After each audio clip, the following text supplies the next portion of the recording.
Welcome parents. Today's module is going to be about aggressive tantrums. Now we've all been there, okay? Your toddler is kicking and hitting and biting and pinching and all the things. And you're sitting there wondering, is my child aggressive? Is my child bad? Is my child actually mean? Do they have ill intent?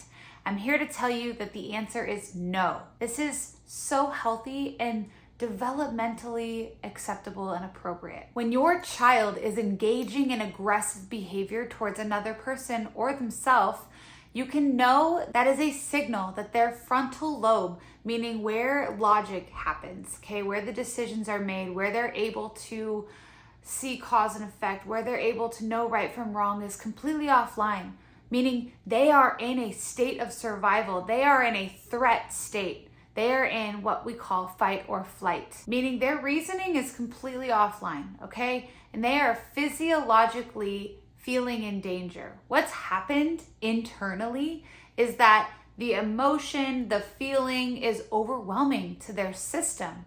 And so it tells their system that they are in danger.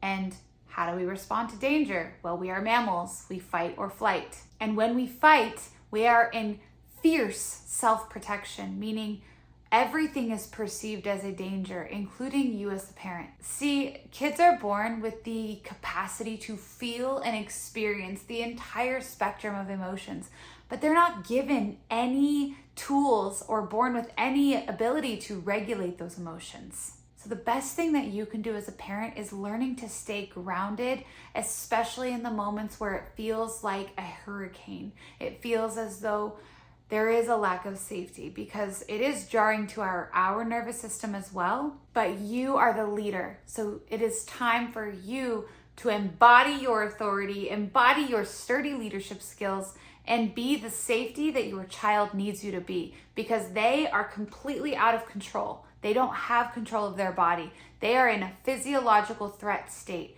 And so they need you to provide that safety for them. You should start with seeing your child as actually terrified rather than aggressive or bad or mean, because that's truly what's happening. Your child is reacting to that overwhelming sensation in their body that is scary for them. And so if you look at them as like, oh, they are struggling, and everything they're saying, whether it's I hate you, get away from me, stop, like that's actually to the feeling. It's to the sensation that they're experiencing. It's not to you. And so really just grounding yourself and seeing your child through the lens of a kid that experiences the fullness of emotions but doesn't have the tools to regulate. And unfortunately, we weren't really taught the tools to regulate either. So that's why in the village, I support parents with tools to learn to regulate and calm their own nervous system. Most of the work is actually on us, because we cannot support our kid in regulating if we ourselves are not regulated. Keep your own body calm, keep your child safe. Those are your two jobs. Simplify it. The way to do that, initially, embody your leadership verbally by simply stating, I won't let you. I won't let you hit your sister. I won't let you jump on the counters. I won't let you, and use your body as a physical boundary, because again, your child needs you to be in the driver's seat. They need you to be in control and taking charge of their explosive, uncontrollable actions. They may not seem like it, of course, because again, they're in a state where they perceive you as a threat, but it is really important that you are not intimidated by their emotions, because if you're intimidated by their emotions, they're gonna think, oh my God, they're so big that even my parent is intimidated. I'm even more helpless. When you step in and provide that redirection, you're giving them the containment that they can't actually give to themselves. And it's really important that you use the words, I won't let you, versus stop doing that, or please don't hit your sister. If you're saying those things, they're actually in the driver's seat, which is terrifying because they don't want to be. They're actually having a really hard time.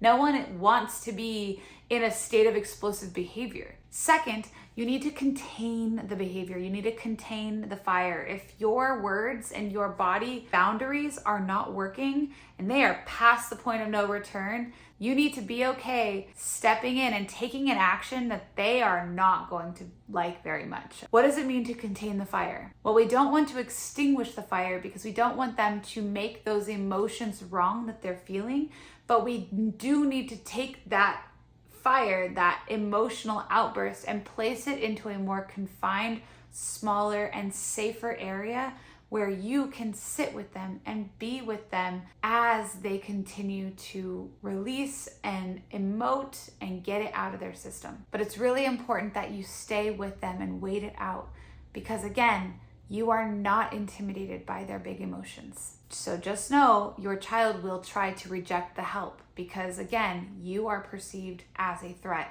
as dangerous, because they're already there, because they're already at that point. What you can say as you bring them into a smaller space is, my number one job is to keep you safe. And right now, I am going to do that by taking you to your room and sitting with you.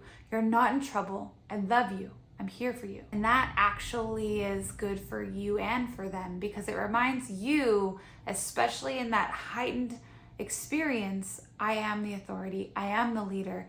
I got this. Now you're probably going to need to sit at the door so your child can't get out, but that's, again, healthy containment. They cannot contain their explosive behavior and your job is to keep them safe. So you do that by going into this small space. And if they're still attempting physical aggression, use your hands and block. I won't let you hit me, or I won't let you throw things at me, because they aren't making decisions that are in alignment with who they are. They are making decisions in alignment with an animal that is threatened or feels that they are in danger. So remember that even in these moments where their behavior could be perceived as dangerous or bad or naughty. Now, the best thing you can do in this moment is to focus on your own breath, focus on your own regulation, because the more regulated you can be, the more you can access your own state of calm. That will carry over to them, that will start to affect them because they are very much a sponge and they will start to absorb whatever energy you're putting into the space. Meaning, if you're adding more energy and reacting to their experience with that another escalated emotion, you're just going to continue fanning the flames. Whereas if you start to calm yourself, bring yourself down, again, co-regulation, they're learning from you how to be with their body and bring themselves back down to a state of baseline. But it's really important that you are not trying to reason with them. You're not lecturing, you're not punishing, because again, that frontal lobe is still offline. So they're not even able to process or comprehend anything that you're saying. If you are gonna say anything, use a calm and steady voice, and your words are very clear. For example, I see you're having a really hard time. I love you. I'm here when you're ready. I'm here to support you. You're allowed to feel this way. You're neutral, you're loving, and you're also affirming and validating that whatever the emotion is that they're feeling is valid.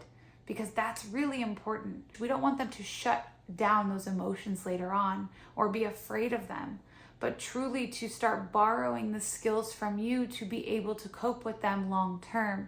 Because that's the goal, right? We want our kids to be able to be resilient, to be able to cope, to process, to handle any emotion that they feel, because all of the emotions are valid and they all serve a purpose. So remember, love and protection are the best things that you can give your child during those moments where they have completely gone into a state of survival. And having compassion for them, knowing that they are scared out of their mind, will hopefully help you in the way that you show up and navigate those tantrums with them.